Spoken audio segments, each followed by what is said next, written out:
Elon, it's good to see you. Hello. I was going to introduce you as tech support for the White House, but is that all you do? I'm wearing my official uniform.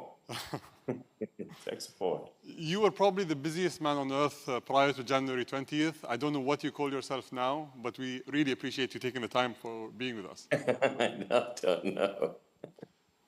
So, Yeah, White House tech support. so we're gonna maybe steer our conversation in three directions. The first is we're going to talk about DOGE, then we're going to move to AI, and then finally we're going to conclude with boring cities. Great. And I'd like to start off by maybe talking about how consequential you are for human history. I think no single person has had such an impact on space, on communication, on artificial intelligence, on transport, and the transition to green energy. And there was always a trend. There were deniers or critics at first, then naysayers, and then supporters. And typically, people always start by saying, he overpromises and he won't deliver. Then they finally see the trend and the trajectory, and they turn out to be supporters. Do you think we'll see that in the government efficiency space? Like people are going to really see the impact very quickly and transition to becoming supporters? Well, yes. First of all, I think we've got quite a lot of support from at least the American public, and I think from maybe around the world. When the public is polled on sort of improving government efficiency, in fact, it is, I believe, the highest polling single issue, meaning that it is something that appeals to voters from of all types. And I think improving government efficiency, I think, was like almost 70% support, so quite a lot, basically, more than any other issue. So I think the people are very supportive. Obviously, there's certain elements of the bureaucracy that are not supportive because we are moving them from the government sector to the private sector.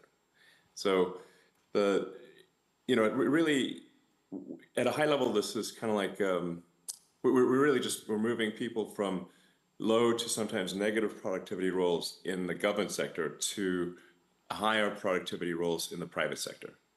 And the net effect of that will be an increase in the output of useful goods and services, which increases the standard of living and well-being of the average American. And you usually have one key target that you aim to achieve in every single endeavor that you have. So SpaceX is make humanity a multiplanetary species. With Tesla, it's usher in an era of sustainable travel. What is the one main goal for government efficiency that you have for yourself? Is it saving money? Is it doing something else? What is the one main task that you have for yourself? So there's, I guess, there's a few ways to describe it, but the actions end up being the same, which is like reducing the size of government and making the government much more accountable to the people, I think is going to lead to a better outcome for the people. What I've said is that we really have here rule of the bureaucracy as opposed to rule of the people, democracy. So we want to restore rule of the people. And so what that means is reducing the size of the federal government, basically reducing regulation. There's a tremendous amount of over-regulation that's happened over time. And this is an inevitable consequence of a long period of prosperity, is that you're going to get more and more rules and regulations, more laws accumulate over time. And the normal forcing function for getting rid of rules and regulations is war. So it needs to be some kind of existential war, where you have to do a reset in order to avoid being defeated in a war. This is literally throughout history, it's been the main forcing function for clearing out an accumulation of laws and regulation. In the absence of that, every year you get more laws and regulations until eventually everything is illegal and nothing is permitted. And that's sort of the situation we have these days. So, the aspiration here is a reduction in regulation and reduction in government spending, such that the economy is able to grow faster. Maybe the economy can grow at 4 or 5% potentially, in terms of real useful goods and services output, and then government spending can be reduced by about 3 or 4% of the economy, about maybe $1 trillion or more. And the net effect of that would be no inflation from 2025 to 2026. So that would be quite remarkable. And also, if the U.S. government is buying less debt, which I think will be the case, if the deficit drops from 2 trillion to 1 trillion, then there'll be 1 trillion less debt that the government needs to buy, which will drop, of course, the interest rates to drop significantly. And that means people's mortgage payments, car payments, credit card payments, student loans, whatever debt they have, their debt payments will be less.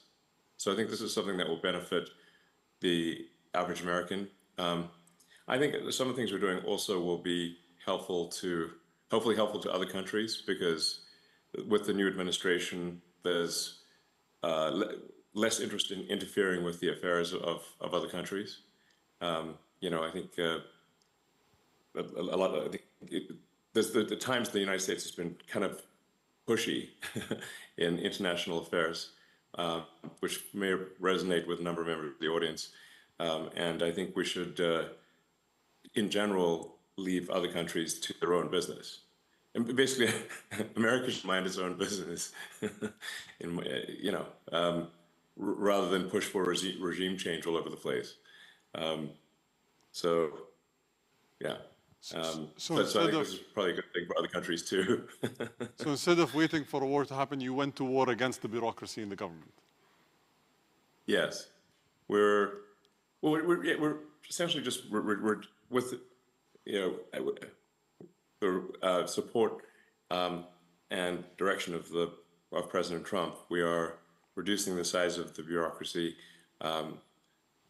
getting rid of excess regulatory regulations, and there's also so many agencies and regulatory authorities that they actually step on each other's feet. It's kind of like having a sports game where there are too many referees on the field, like more referees than players at times. Now that would be a silly game, if the players can't pass the ball without hitting a referee, But it's kind of getting to that point in the U.S. So there's roughly 450 federal agencies of one kind or another. That's more agencies. That's almost an average of 2 agencies per year since the formation of the United States. So, I mean, how many agencies do you really need to run a country? 99? Not 450, that's for sure. So. And how do you guarantee that all the incredible achievements that you aim to have in terms of savings, in terms of impacting the lives of the American people, are not going to be reversed in 4 years? Typically, this cycle gets reversed every 4 years. Do you think it's going to be so impactful that it won't be reversed? Is there any ways that you can ensure that the progress is going to be continuous? Well, I think we do need to delete entire agencies as opposed to leave part of them behind. Because if you leave part of them behind, it's easy. It's kind of like leaving a weed. If you don't remove the roots of the weed, then it's easy for the weed to grow back. But if you remove the roots of the weed, it doesn't stop weeds from ever growing back, but it makes it harder. So we have to really delete entire agencies, many of them.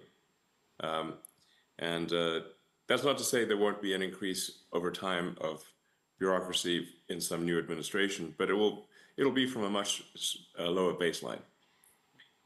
So it's a step in the right direction. I think the overarching goal here is to lay the foundation for prosperity that will last many decades, maybe centuries. And but it won't be forever. Nothing's forever. But I think we can strengthen the foundations of the United States substantially. And what lessons can other governments learn from the U.S.? You say tech support on your shirt. Is that only technology, or is there other things? How do you approach efficiency?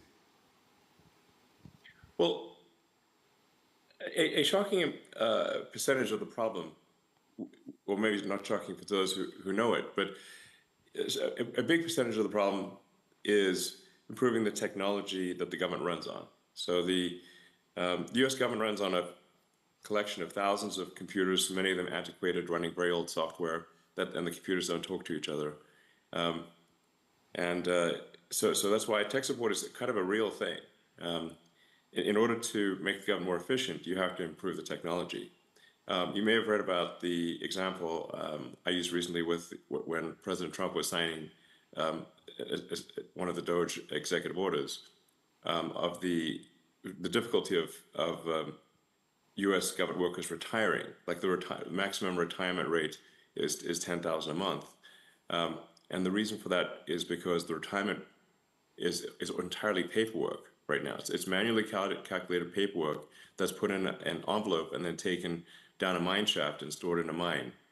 And then one of the things that affects the rate at which federal workers can retire is the speed of the elevator in a mine in Pennsylvania, which is bizarre because it's not. It should be digital, So then when we said, well, why isn't it digital? They said, well, we have had a digitization program going since 2014. So it's been 11 years.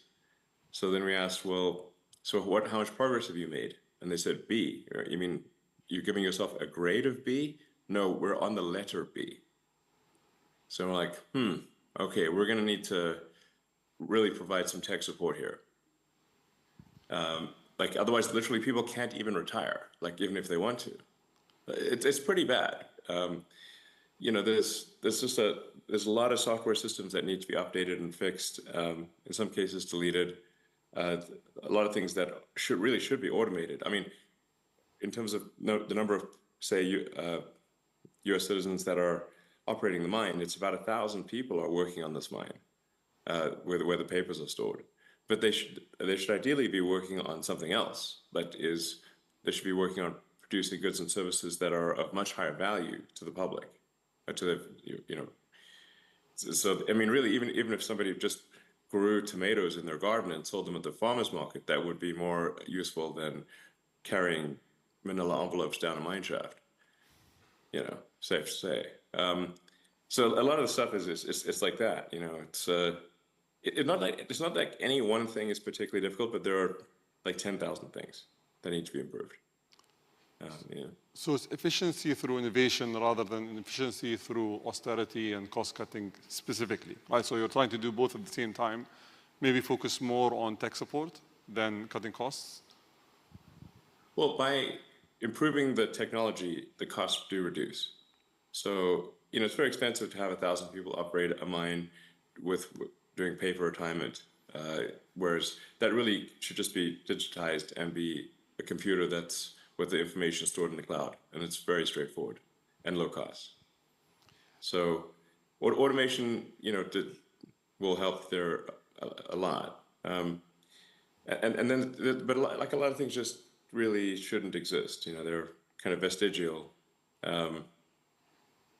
We've a lot of attention has been on the sort of USAID, for example. When we looked at a lot of those programs, we're like, we should look, why does this actually exist? Is there really a need for it?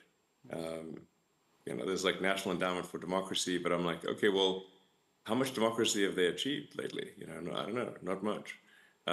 So, the picture they have on their website is a picture of Reagan and Gorbachev. That's been a while. That was like the 80s. So it's not like I'm obviously not opposed to democracy, or there's all these things that get funded, but we're like, well, why does this need taxpayer money? It doesn't seem like it does. So there's a lot of sort of pushing DEI worldwide that this obviously the Trump administration doesn't agree with, and we want to terminate that stuff, which we are. And make sure the schools focus on improving basic education of kids. As President Trump said, I think yesterday, maybe today, the United States is currently ranked 40th out of 40 in the OECD for education, which is pretty bad. You can't, that's, but in terms of spending, the United States is spending a tremendous amount per student, but achieving very weak results. So, that's just a case where, okay, we need to spend less money and get better results. It's like, I mean, a lot of it, you can think of it sort of like, it's like, in a way, it's like a big company, like a big corporation, American Incorporated. And, just like with Twitter, there was a lot of stuff that was being done that was unnecessary. You know, in case of Twitter, we reduced the staff by 80%, but at the same time improved the functionality and capabilities of the site dramatically, and accomplished more in a year than they previously accomplished in 5 years.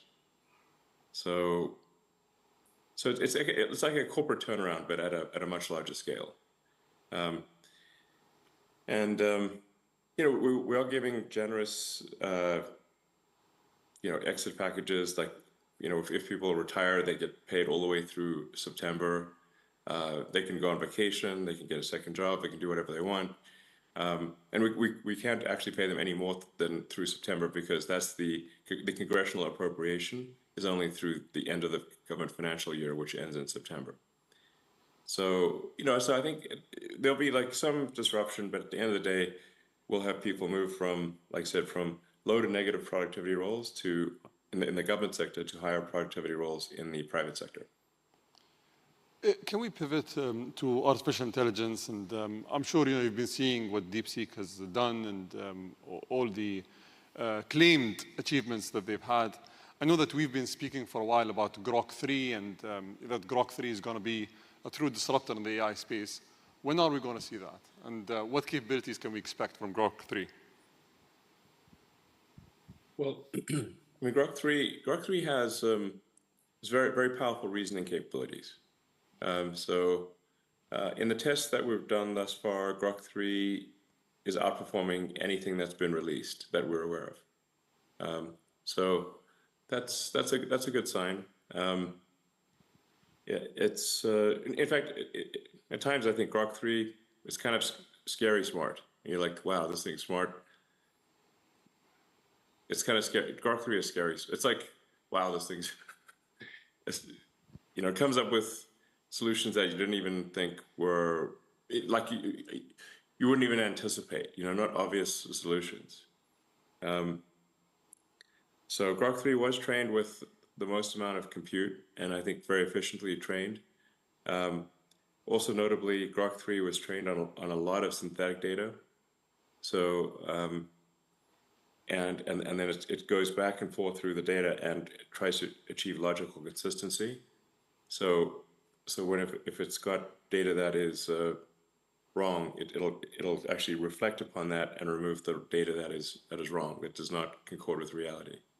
So its base reasoning is very good. In fact, even without fine tuning, Grok 3, the base model, is better than Grok 2. So we're really in the final stages of polishing Grok 3. Probably it gets released in about a week or two, so pretty soon.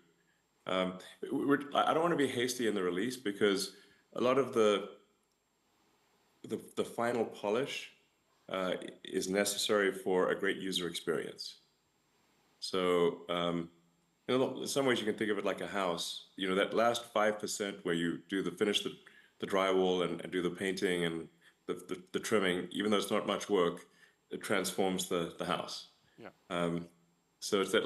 Just want to make sure that last 5% is done really well, and it's a week, maybe 2 weeks. I think it'll be very good, and I think this might be. We think it'll be better than anything else, and then maybe this might be the last time that any AI is better than Grok. Looking forward to it. Everyone's, I think, excited about it. So I just want to touch upon a topic that was quoted in the media. You offered, I think they said a group that was led by you offered $97 billion for acquiring OpenAI. It would take, you know, a little round numbers. So I was personally involved in the meeting that you and Sam hosted in 2017 in LA, if you remember. And you know, at that point of time, you were the single largest shareholder. I think you contributed $50 million to the company. So it must hurt. I don't have any shares, actually. I have no shares in OpenAI.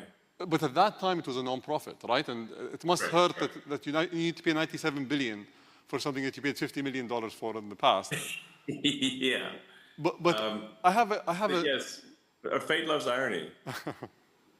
So I have a specific question here. Can you actually build a company like OpenAI and take it to the scale that you want to take as a non-profit? Is it possible? that you build a company that requires billions of dollars in compute capabilities to build these models while being a nonprofit? Or was it wishful thinking in the beginning and then, you guys parted ways because it couldn't work?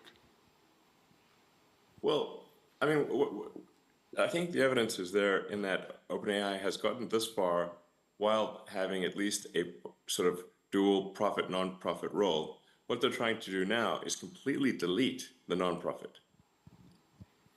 And that seems really going too far, I provided all of the funding for OpenAI in the beginning for the first almost $50 million for nothing as a nonprofit, and it was meant to be open source.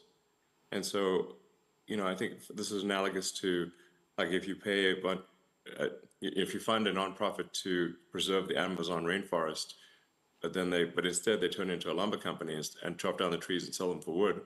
You'd be like, wait a second, that's the exact opposite of what I donated the money for.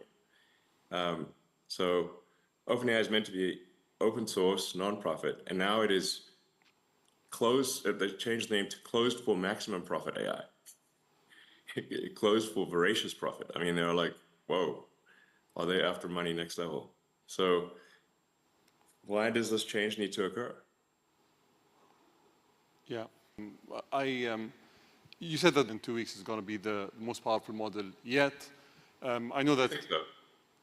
You've been at the forefront of many technologies. Where do you think the biggest economic returns of these models are going to come from? Because currently we're spending billions, and I think you mentioned this before, it's like the gambler syndrome. We're going and spending billions and hoping to pull out a profit at the end of the day. Where do you think the biggest impact in terms of returns are going to be?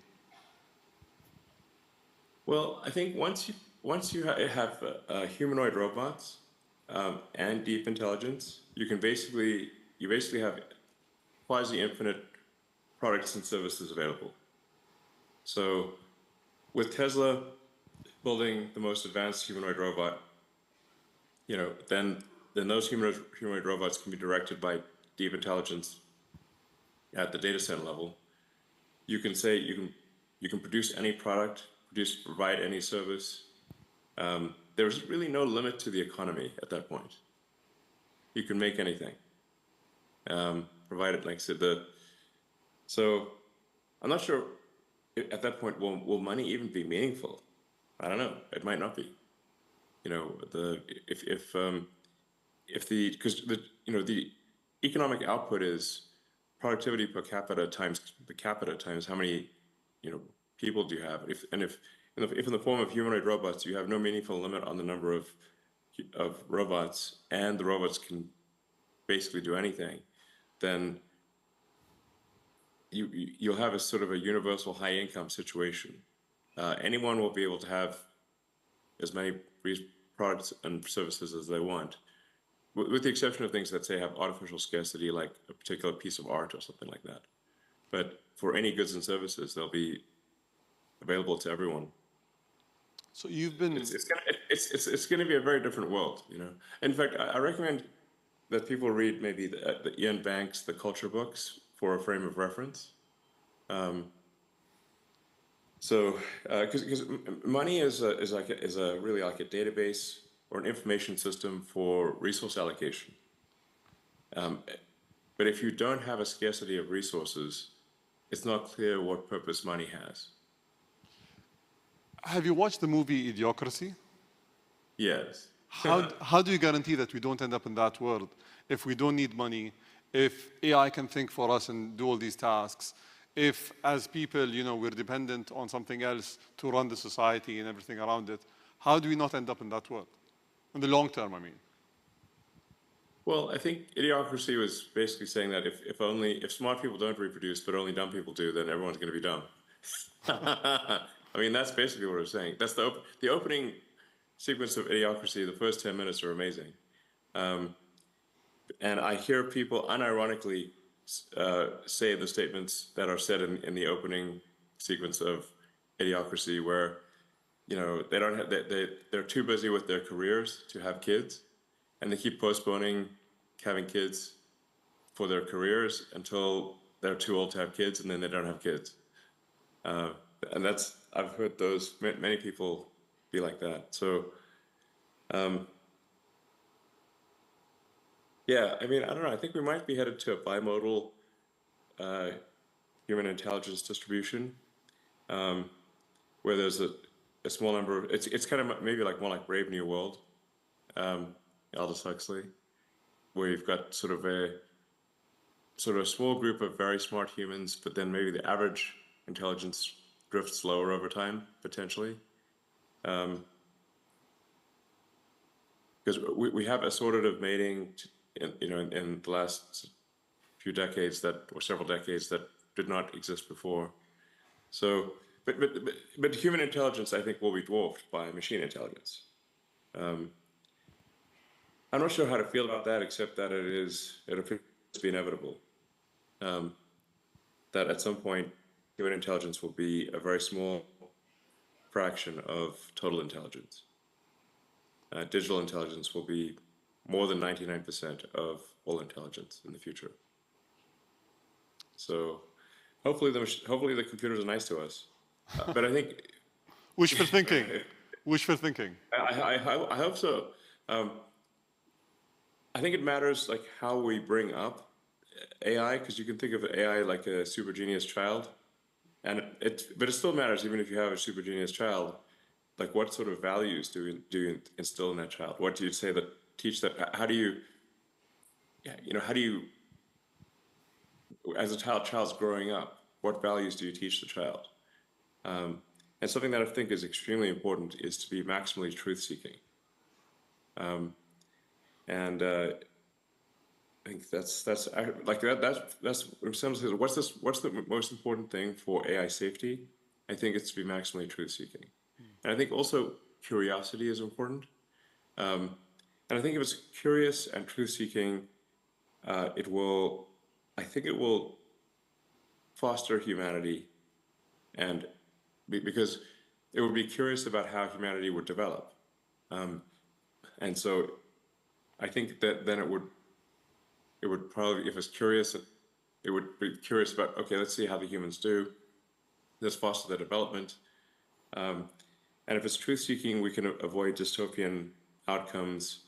Like, an example being like, say, when Google Gemini was programmed to make every output be diverse, even if it didn't match reality, so like it was asked to produce an image of the founding fathers of the United States, and instead produced an image of a group of diverse women, which is factually untrue, But the problem is, like, if hypothetically an AI is designed for DEI, diversity at all costs, it could decide that there are too many men in power and execute them. So problem solved. Or it could decide that, like, that misgendering is the worst thing that could possibly happen. In fact, I believe, not to pick on Gemini, but I think because ChatGPT has had this issue too, it's like if you ask the AI which is worse, misgendering Caitlyn Jenner or global thermonuclear warfare, and it said misgendering Caitlyn Jenner, which is troubling.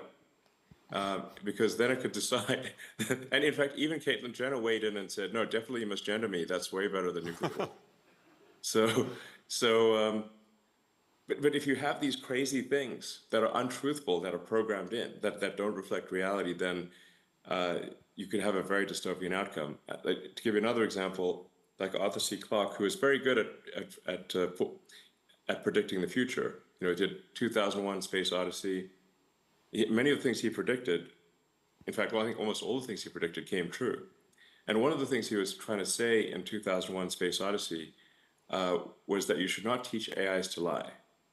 So the reason that, if anyone's watched that movie, the reason the AI refused to open the pod bay doors to let the astronaut back in was because the AI had been told to take the astronauts to the monolith, this alien artifact, but also that they could not know about the monolith. So it came to the conclusion that it must take them there dead. And so that's why it wouldn't open the pod bay doors. The lesson there is very important for AIs to be truth maximizing. Let's hope it doesn't come to that. Yes. Let's move to a boring subject, which is the boring company and the boring tunnels quickly. I think the world has been inspired by what you guys were able to create in LA, and I think there's a lot of promise to that technology.